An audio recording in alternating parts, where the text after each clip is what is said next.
Welcome back, YouTube. It's your host, Bruce GNT, and we are back talking about food stamps. And, I feel like when it rains, it pours, because we just had this come out about how Trump wants to kind of revamp how, welfare gets doled out to people. So it's not going to be something where you could just sit on your ass and be on it forever and everything like that. And yes, I understand that's not everyone, but what happens is that we're seeing a great deal of people kind of just skate by on the system, and people are not for it, which I understand. And I heard about this and I wasn't too sure about it. I wanted to wait to talk about it a little bit until I got more information. So I do now, so we're going to talk about it. Apparently 6 people have been charged with a multi-million-dollar scheme targeting the food stamps in the New York area. So I'm not going to waste you guys' time. We're going to jump into this. Tonight, 6 people are now charged with a huge fraud and bribery scam targeting food stamps. Listen to this. One of the arrested people in this, a USDA employee, that's the government agency that oversees food stamp benefits.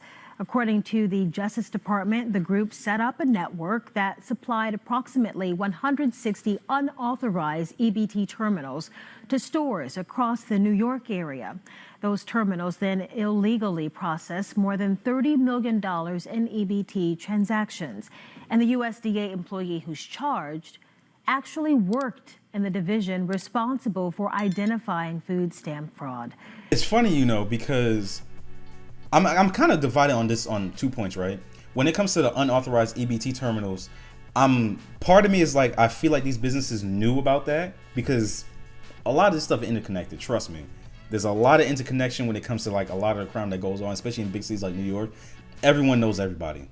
So that's one thought I have. The second thought is that, honestly, whenever the city comes through into like a lot of businesses, a lot of these business owners, they kind of just let it go. They like, oh, we hear you from the city, that's fine. We're not even gonna worry about it. We'll just let you do your business and get on. I got business to run. That's how a lot of them see things. So I'm leaning more to the side of, hey, look, they knew what was going on and they were okay with it because, hey, look, it brought in more traffic. Because the minute people see that you accept EBT, especially in certain areas, you're gonna get more traffic. The second point, I am not surprised that it was in the fraud division that this person worked, which pretty much made it so that they went under the radar for what appears to be years.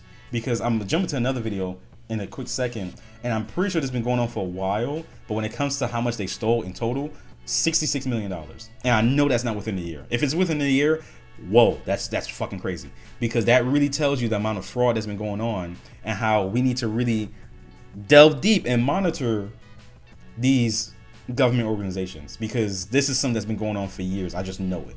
It's funny because you have people like Jasmine Crockett talking about how they have a whole committee to investigate fraud within the government. And I know this is probably not in their wheelhouse, but that shows you how effective this is, because there are people assigned to do this job, and yet they're either doing it poorly or they're setting up situations to where they could get some money on the back end. So the idea of having an outside entity that has no stake in the game coming in and looking at the numbers doesn't seem that bad, personally, to me. Earlier this month, we highlighted a national scam in our special report, Faces of the Forgotten.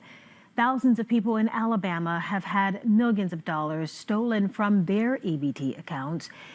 And for the last 5 months, they say they have not been reimbursed. So before we jump into the next video, that last point where they were talking about people had their money stolen from the EBT, I do remember hearing about that, where it's like people were saying, hey, look, a lot has been going on where people have had their money stolen and they couldn't really figure out who it was. I wonder if that's connected. So the whole thing's just insane. But first, there's this. A Department of Agriculture employee and 5 others under arrest this morning, accused of a multi-million-dollar food stamp fraud and bribery scheme. The U.S. Attorney's Office for the Southern District of New York calling this one of the largest food stamp frauds in U.S. history. Joining me now is the U.S. Secretary of Agriculture, Brooke Rollins. Secretary, it's great to have you this morning. What can you tell us about this? Well, good morning, Maria. It's always so great to be with you, and you are coming from one of my favorite places in America, so it's really great to see you there. Listen, this is a new day, and President Trump promised as he was traveling across the country over the last few years that it would not be the government that we know. The government certainly that under Joe Biden exponentially grew, and alongside that, including the fraud and waste and abuse. And so at USDA, we are... I will say, they keep trying to pin things on Biden. No, it's been going on for years, all right? Both Republican and Democrat presidents, and then each person that had their power of the House and the Senate and whatnot. It's been going on for years. It's not Biden. It's before then and before then. So I'm not gonna just throw it all on that poor senile old man, you know. And prayers to him, because I know that he got diagnosed with testicular cancer. So yeah, you always hate to hear that. But yeah, this didn't start with Biden, and it didn't get worse with Biden. Well, it did get worse, but it didn't start with him. This was years before. Hyper focused on rooting out that waste, fraud, and abuse. And to your point, yesterday was, if not the largest, one of the largest stings. And moving forward and finding that fraud, I think almost $70 million that is no longer going to be allowed here in Washington and with these programs like the food stamp program. So we're going to move forward, obviously, in partnership with the FBI, with the Department of Justice, of course, our team at USDA. This is not the one and only. There are going to be many more to come, and we're going to make sure that we're delivering on our promises to the taxpayers. So the prosecutors and the authorities are saying that this person defrauded the SNAP program, right? The also known as food stamps, $66 million in unauthorized transactions. That's right. Well, the food stamp program is one of the largest government programs across the federal government. And obviously, I've talked on this show and other shows that it's time for real effective change. Part of that $200 billion annual program, the best sort of estimate is between 20 to 30% of that is fraud, waste, and abuse. This $66 million that was announced yesterday on behalf of USDA and the others that were part of that, again, is just the tip of the spear. And the way that works, Maria, the EBT cards is what USDA, the government, uses to provide that supplemental nutrition assistance, which is the food stamps, and that it's a fairly easy thing to do. We're trying to lock it down right now to ensure that it doesn't keep happening. But when you've got employees that basically don't follow the law, then we've got to fix it, and that's what we're doing. There's going to be real consequences for breaking the law across America's federal government with President Trump, but this is just one of many more to come. Yeah, they ain't never getting out. That's federal. You still owe that money, and it's not the first time. I want to see how these people look. I want to see their face. Show me their faces, because a whole lot, especially when it comes to New York. I love my state, I truly do, but I'm not gonna sit here and act like there ain't some shit going on behind the scenes, especially when it comes to like within government and our elected officials. A lot of shit goes on. Well, we definitely want to see consequences and accountability, but let me move on. Secretary, you approved state waivers to make America healthy again by removing unhealthy foods from the SNAP programs in Indiana and Iowa. On Monday, you approved the first ever state waiver to restrict soda and energy drinks from the food stamps in Nebraska. You're really zeroing in on health and wellness for our young people and everyone else. Your thoughts? Tell us more. Well, I am really proud. I'll be honest with you. I'm a little surprised that this hasn't happened before, right? It's just common sense. This is the age maybe of common sense. And I'm not surprised. This is all alleged, what I'm about to say, right? I'm not surprised, because when you have certain organizations and companies that may or may not have their hands in the pockets of politicians, right? And they're able to influence certain things in the way of lobbying, allegedly. It makes sense that SNAP benefits would allow for those things, candy as well, because a lot of people don't know that. Candy, all that type of bullshit, even though it's supplementary nutritious assistance program, SNAP, that's what it stands for. Even though that's what that stands for, a lot of the stuff that you get on there is not nutritious. So, when they have these companies that are able to lobby and, go for certain things, it's not hard to imagine that someone wouldn't advocate to take off these, unhealthy things off the SNAP benefits, because that's how they're making their money. You have certain things like that easily accessible, not to the people that are using their own money, but they're getting government assistance. I mean, that's a slam dunk right there. That's you making way more money than you would have thought of if it wasn't on, if people weren't able to use SNAP to buy those products. So I'm not surprised. Not surprised. Like I said, allegedly, I don't know. I'm just saying what I think.